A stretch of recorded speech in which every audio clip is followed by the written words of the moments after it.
I got something I need to say. And before I say what I need to say, I want to preface this before I get into the topic. This is my second time recording this because the first time I did it, I realized that I did a horrible job. Not only with what I recorded and what I'm about to talk about, but I think I could have did a better job when talking about Josh Allen. So I've seen comments. I went back and read some comments.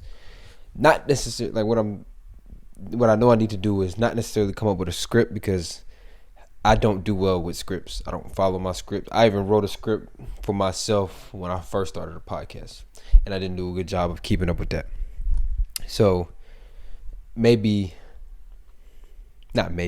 need to do a better job as far as preparation, as far as what I need to get into and the topics that I want to talk about. So today, I got something I need to say about George Kittle. Now, George Kittle, before Josh Allen, there was George Kittle. And I'm going to say that my love for George Kittle showed in the recent success of the San Francisco 49ers. So we're going to backtrack a little bit. My dad, who y'all will meet in the next couple days, is a San Francisco 49er fan. So all his life he's been a San Francisco 49er fan. So when they gained some success in the early 2010s, in the mid 2010s, I started to watch the 49ers more and more. And now I kind of watch them to keep him updated.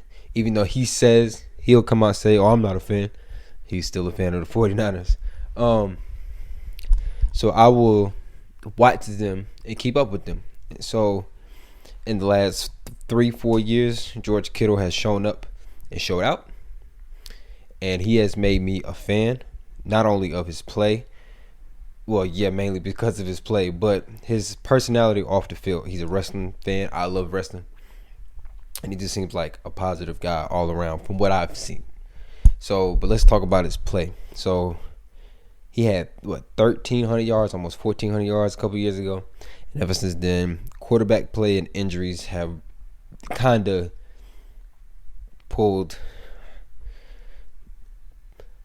taken away from who he really is. So, he's a great receiver, a great blocker, but we haven't really been able to see that because of, Jimmy G being hurt, him being hurt himself, the 49ers switching schemes a little bit, using Debo more as a running back, and they're not really finding their groove until late in the season because he almost had 1,000 yards this year with 900, I believe, somewhere around 900, in the middle of 900, and I hope soon, next year, this upcoming season, I hope that he definitely hits, the 1,000-yard mark again. And I hope he hits 1,400 yards again because before the year that he hit 1,300 yards, I was an advocate for saying he was the best tight end in the league.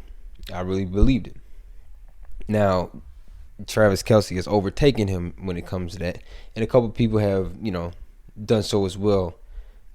And that's more so because of the injuries and whatnot. Like I said earlier, the injuries and the quarterback play. But I hope to see him get back to being the number one tight end in the league. But we have to see what the 49ers do at quarterback. And we have to see what Kyle Shanahan is going to do in the near future. Because his play calling can be shoddy at times. And we have to raise questions about not running the football enough. And that can be said on a lot of occasions. Not running the football versus the Chiefs in the fourth quarter. You had the best running back core in the league at the time. At a 20-10 lead and did not run the football with like 7-8 minutes left. Didn't run the football versus the Patriots when he was the coordinator for the Falcons. Didn't run the football at all. Had the best two-headed monster in the backfield. And kind of got away from running the football versus the Rams this past postseason in the NFC Championship game, where Jimmy G was throwing basically gimmies to the Rams, and they just a couple plays that capitalized off of, and there's some where they just straight up dropped him. And Jalen Ramsey's one of them. But this isn't about Kyle Shanahan. And I think I'm going to say this in just about every video. When I became a fan, when I saw them run a jet sweep for George Kittle. Now, you probably like, well, how do you run a jet sweep for a tight end? I don't know, but they did it. and it was wild to me. I had never seen it. I was like, so he must be doing something right. There's that. There was like the 50, 60-yard catch and run that he had versus the Saints, where they was down in New Orleans, and it was under 2 minutes.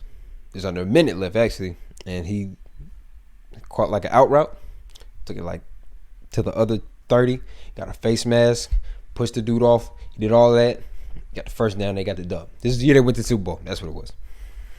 And the last thing that makes me like him so much is his ability to block and his wanting to block. So me and my friend Terrence, you'll meet Terrence, we like O-line to D-line play. So we like work in the trenches.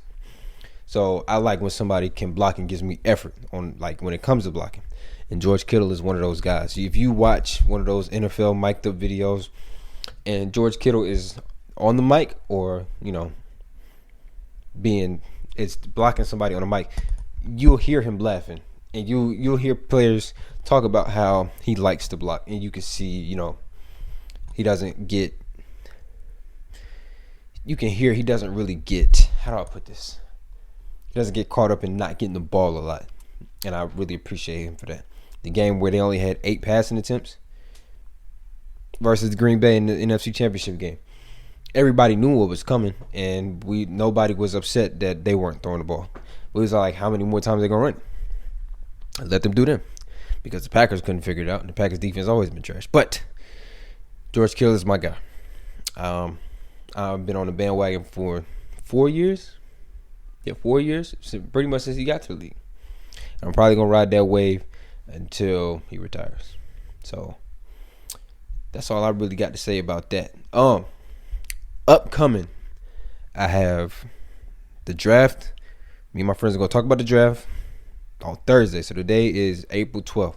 So on the 14th, we're going to talk about the draft. Me and 4 of my friends, we're going to talk about the draft.